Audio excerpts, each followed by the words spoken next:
How to log in to another Snapchat account.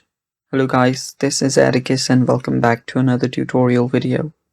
Today's video is on how you can log in to another Snapchat account. Now before we begin, if you guys are new to our channel, head down below and hit the subscribe button so you don't miss out on our future videos. Also, press the bell icon so you get notified when we release our new videos. Now let's dive right in. So to log into another Snapchat account is really simple.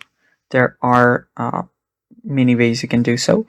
First of all, locate your Snapchat. After you find your Snapchat, open it up. After you're on your Snapchat, you'll need to press on your Bitmoji on the top left. Tap on it. After you tap on it, you will see your profile.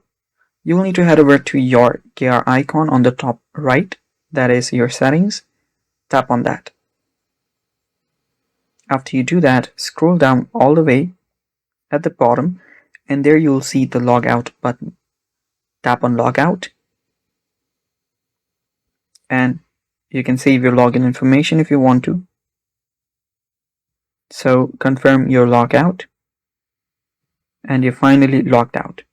After you log out from your Snapchat account, to log in to another Snapchat account, you can either just tap on switch account or you can remove your account from here and then tap on switch account. So do either one of those. Basically press switch account and you'll be on the login section where you will need to press your username or email and then your password. Type both of those in and then tap on login. After you tap on login, you'll be logged in into your another Snapchat account. And it's that simple guys, and that is it for today's video. Thanks for watching, stay tuned for more, and bye bye.